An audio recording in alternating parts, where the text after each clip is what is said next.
नमस्कार, मी सुमित शंकर सावंत आणि तुम्ही पाहताय TV9 मराठी। या बातमीपत्रामध्ये आपण आतापर्यंत घडलेल्या 100 महत्त्वाच्या बातम्यांचा वेगवान आढावा घेऊयात।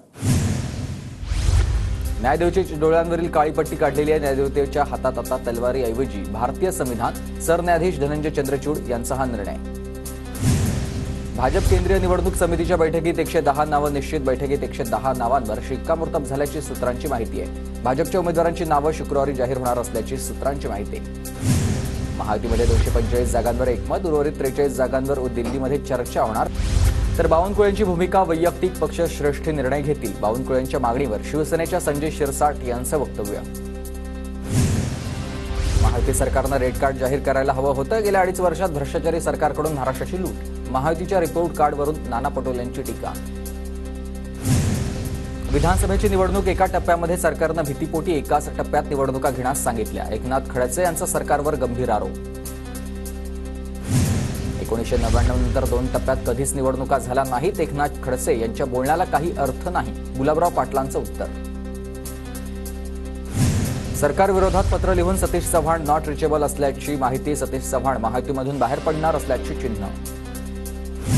सतीश चव्हाणांची भूमिका समजावून घेऊ, पक्षविरोधी भूमिका घेतल्यास कारवाई होणार। दादागडाचे प्रदेशाध्यक्ष सुनील तटकरे यांचा सतीश चव्हाण यांना इशारा। माळशिरस मतदारसंघातून भाजपचे राम सातपुते पुन्हा एकदा मैदानात उतरणार। राम सातपुते आणि मवियाच्या उत्तम जानकर यांच्यात लढत होण्याची शक्यता, सूत्रांची माहिती। तर आमदार रणजितसिंह मोहितेंच्या भूमिकेकडे लक्ष। निवडणुकीनंतर मनसे सत्तेत असणार। मनसे अध्यक्ष राज ठाकरेंचा विश्वास, लवकरच जाहीरनामा प्रसिद्ध करणार असल्याची माहिती।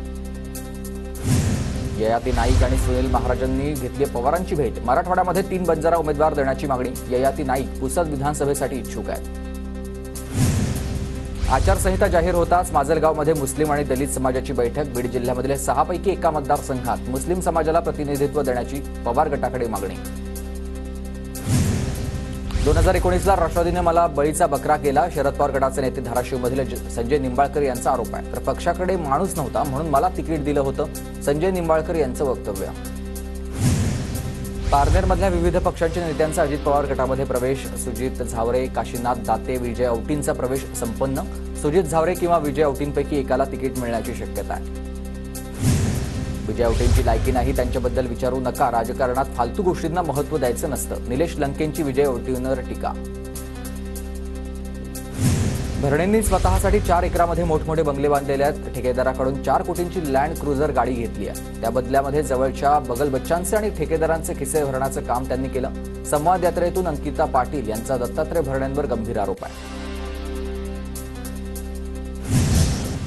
वंचितकडून विधानसभेसाठी उमेदवारांची 3री यादी जाहीर। 3ऱ्या यादीमध्ये 30 नावांचा समावेश। नागपूरमध्ये श्याम मानव यांच्या व्याख्यान कार्यक्रमामध्ये गोंधळ। आता भाजपच्या कार्यक्रमांकडून श्याम मानव यांना प्रश्न विचारत गोंधळ घालण्यात आलेला आहे। भाजप युवा मोर्चाच्या कार्यकर्त्यांनी हा गोंधळ घातला आहे। मुंबईमधील बीडीडी चाळमधील रहिवाशांना विधानसभा निवडणुकीवर बहिष्कार। इमारत क्रमांक 1 मध्ये घर देण्याचं आश्वासन पूर्ण न केल्यानं रहिवाशांमध्ये रोष, परिसरात बॅनरबाजी।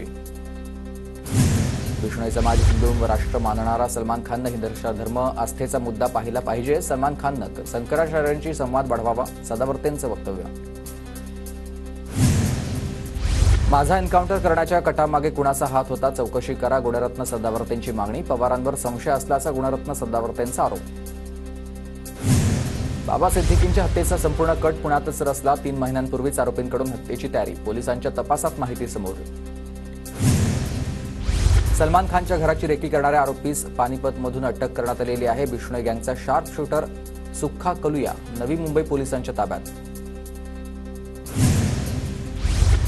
बाबा सिद्दीकींच्या हत्येनंतर अभिनेता खानच्या सुरक्षेसाठी जवळपास 100 मुंबई पोलीस तैनात आहेत। सलमान खानच्या गॅलेक्सी घराबाहेर पोलिसांचा मोठा बंदोबस्त तैनात। ओमर अब्दुल्लांनी जम्मू काश्मीरच्या मुख्यमंत्रीपदाची शपथ घेतली। अब्दुल्ला केंद्रशासित प्रदेशाचे पहिले मुख्यमंत्री। मुंबईत पुढील 5 दिवस पावसाच्या सरी कोसळण्याची शक्यता। राज्यभरात मान्सूननं आता पूर्णपणे उघडीप घेतली असली तरी अवकाळी पावसाचा फेरा कायम आहे। प्रचारात 10 पेक्षा अधिक वाहनं नको आहेत। आदेशांचा भंग करणाऱ्यांवर कारवाई होणार। पुणे पोलिसांकडून आचारसंहितेची अंमलबजावणी। मार्च 2025 मध्ये घेतल्या जाणाऱ्या 10वी-12वीच्या परीक्षांच्या वेळापत्रकासंदर्भात सोशल मीडियावर अफवा, विद्यार्थी आणि पालकांमध्ये गोंधळाचं वातावरण निर्माण झाल्यानं राज्य मंडळाकडून अधिकृत प्रकटन. वैद्यकीय शिक्षण विभागाकडून राज्यातील 11 रुग्णालयांमध्ये अत्याधुनिक आयसीयू सुरू करण्यात येणार आहेत. विभागाकडून 168 कोटी रुपयांचा निधी मंजूर. भारत 6G टेक्नॉलॉजी आणण्यामध्ये संपूर्ण जगाचं नेतृत्व करेल, सरकारचा दावा आहे. राजधानी दिल्लीमध्ये सुरू असलेल्या 8व्या इंडियन मोबाईल काँग्रेसमध्ये केंद्रीय दळणवळण मंत्री ज्योतिरादित्य सिंधिया यांचं हे विधान. सागरी प्राणी पक्ष्यांच्या नोंदीसाठी जलचर मोबाईल ॲप BSNS आणि महाराष्ट्र कांदळवन कक्ष यांचा नवा उपक्रम. मुद्रांक शुल्काच्या किमतीमध्ये मोठी वाढ करत सर्वसामान्य जनतेला राज्य सरकारनं आणखी एक धक्का दिला. यापुढे 100 आणि 200 रुपयांच्या मुद्रांक शुल्कासाठी 500 रुपये मोजावे लागणार आहेत.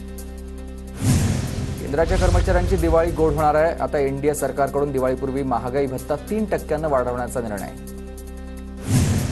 मतदान केंद्रावर मोबाईल नेण्यास बंदीच. लोकसभेच्या निवडणुकीप्रमाणेच विधानसभा निवडणुकीच्या वेळी ही बंदी असेल. मुंबईचे निवडणूक अधिकारी भूषण गगराणी यांची ही माहिती. केंद्र सरकारची शेतकऱ्यांना दिवाळी भेट. गहू हरभऱ्यासह 6 पिकांच्या हमी भावात वाढ, तर 6 रब्बी पिकांच्या MSP मध्ये प्रति क्विंटल 130 ते 300 रुपयांची वाढ. सत्तेत आलो तर वाजवी दरामध्ये उत्तम दर्जाची दारू देऊ. आंध्र प्रदेशमध्ये कुठल्याही ब्रँडची दारू केवळ आता 99 रुपयात देण्याची आंध्र प्रदेशचे मुख्यमंत्री चंद्रबाबू नायडू यांची घोषणा आहे. नागरिकत्व सुधारणा कायद्याबाबत आज सर्वोच्च न्यायालयात फैसला होणार. 5 न्यायाधीशांचं खंडपीठ CAA बाबत निकाल देणार आहे. राज्य सरकारकडून 27 महामंडळांचं वाटप. निवडणुकीपूर्वी महायुतीकडून नाराजींची समजूत काढण्याचा प्रयत्न. विजय चौगुले, मारुती चव्हाण आर्थिक विकास महामंडळाचे उपाध्यक्ष. आचारसंहितेनंतर आलेले शासन निर्णय राज्य निवडणूक आयोगाच्या इशाऱ्यानंतर हटवलेत. आचारसंहिते जाहीर झाल्यानंतर GR निघाला असेल तर कारवाई करणार. निवडणूक अधिकाऱ्यांनी दिला होता इशारा. रुपाली चाकणकर यांच्यावर आता पुन्हा एकदा राज्य महिला आयोगाची जबाबदारी. चाकणकर यांना पदभार त्यांनी स्वीकारला. पुण्यातील कार्यालयामध्ये कार्यकर्त्यांकडून जल्लोष. शिवसेना ठाकरे गटाचे सातारा जिल्हा समन्वयक इंद्रजित गुजर यांनी राजू शेट्टींची घेतली भेट. कराड दक्षिण मतदारसंघातून लढण्याची गुजर यांची तयारी. बोगस मतदारांच्या मुद्द्यावर आधारित ठाकरे गट आक्रमक. ठाकरे गटाकडून बोगस मतदारांच्या विरोधात कोर्टात धाव, तसंच जिल्हाधिकाऱ्यांकडे तक्रार. शिवाजीराव भोसले सहकारी बँक घोटाळा प्रकरणी ईडीची कारवाई. मंगलदास बांदल, हनुमंत खोमदारे आणि सतीश यादवांची मालमत्ता जप्त.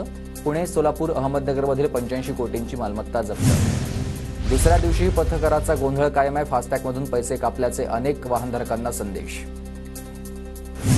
मुंबईत 1 कोटी 1 लाखाहून अधिक मतदार. 47 लाख महिला तर 54 लाख पुरुष मतदार. सर्वाधिक मतदार उपनगरामधील चांदिवली परिसरात, तर सर्वात कमी मतदार मुंबई शहरातील वडाळा परिसरात.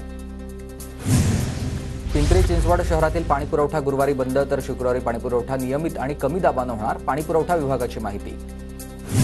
जळगाव शहर विधानसभा मतदारसंघात 4,29,225 मतदार. 358 मतदान केंद्रांवर मतदान प्रक्रिया पार पडली जाईल. जळगाव जिल्ह्यामध्ये विधानसभा निवडणुकीच्या पार्श्वभूमीवर जिल्हा पोलीस दल सज्ज. 450 जणांवर प्रतिबंधात्मक कारवाई, तर 8 जणांवर MPDDA, तर 55 गुन्हेगारांचे तडीपारीचे प्रस्ताव पाठवले. आष्टीच्या कडा बाजारपेठेमध्ये कांद्याला पहिल्यांदाच चांगला भाव. कांद्याला 55 रुपये भाव मिळाल्यानं शेतकऱ्यांकडून आनंद व्यक्त. लातूरच्या अडक बाजारामध्ये सोयाबीनचे दर घसरले. सोयाबीनला सध्या 4,380 रुपये प्रति क्विंटल भाव, तर तूर आणि तीळ यांना देखील चांगला भाव मिळाला आहे. ग्राहकांच्या खिशाला महागाईची झळ. पावसामुळे भाजीपाल्यांचे उत्पादन घटलेले आहेत, तर शेवगा 200 रुपये, टोमॅटो आणि कोथिंबीर 100 रुपये पार. नाशिकच्या पूर्व भागामध्ये परतीच्या पावसाचं थैमान. निमोणी भागामधील शेतात गुडघाभर पाणी साचल्यानं कांदा सडलाय. शेतकरी चिंतेत.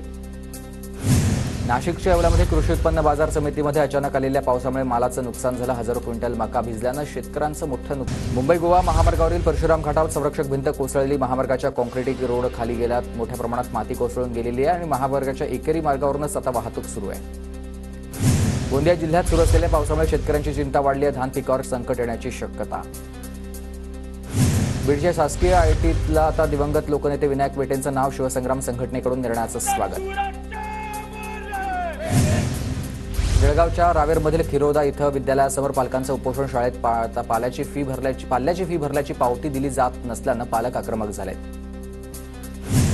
धाराशिवच्या परंड्यामधील वाळेफाटामध्ये संत बाळूमामा पालखी मिरवणूक, तर मिरवणुकीमध्ये 10 जेसीबी मधून भंडाऱ्याची उधळण. वर्ध्याच्या सुसुंदरमधील उच्च प्राथमिक शाळेमध्ये डॉक्टर अब्दुल कलाम यांच्या जन्मदिनी वाचनालयाचं उद्घाटन करण्यात आलं. धाराशिवच्या परंडा तालुक्यातील वाटेफळ गावामध्ये संत बाळूमामा पालखीची मिरवणूक, 10 जेसीबीच्या माध्यमातून 3 टन किलो भंडाराची उधळण. मुख्यमंत्री माझी शाळा सुंदर शाळा स्पर्धेत भिवंडी तालुक्यामधील कालवर शाळेमध्ये जिल्हा परिषद शाळेमध्ये क्रमांक पहिला आला. छत्तीसगडमधील कायदा आणि सुव्यवस्था कोलमडलेली आहे. सरकार राज्यामध्ये शांतता राखण्यात अपयशी, काँग्रेस नेते सचिन पायलट यांचा निशाणा. उत्तराखंडमध्ये मुख्यमंत्री पुष्कर सिंह धामींनी बँकांसमोर सामंजस्य करार कार्यक्रमात भाग घेतलाय. राज्य सचिवालयात कॉर्पोरेट वेतन आणि इतर लाभार्थ्यांची चर्चा. अरविंद केजरीवालांकडून पक्षाच्या मुख्यालयामध्ये जनसंपर्क अभियान सुरू. यावेळी मुख्यमंत्री अतिशी यांच्यासह पक्षाच्या नेत्यांची हजेरी. केंद्रीय आरोग्य आणि कुटुंब कल्याण राज्यमंत्री अनुप्रिया पटेल यांनी आंतरराष्ट्रीय परिषदेला संबोधित केलं. औषध नियामक प्राधिकरणाच्या 19व्या परिषदेत त्यांनी आपलं मत मांडलं. परराष्ट्र मंत्री एस जयशंकर पाकिस्तानमध्ये दौऱ्यावर आहेत. अशी शांघाय कोऑपरेशन ऑर्गनायझेशन शिखर परिषदेला हजेरी लावली.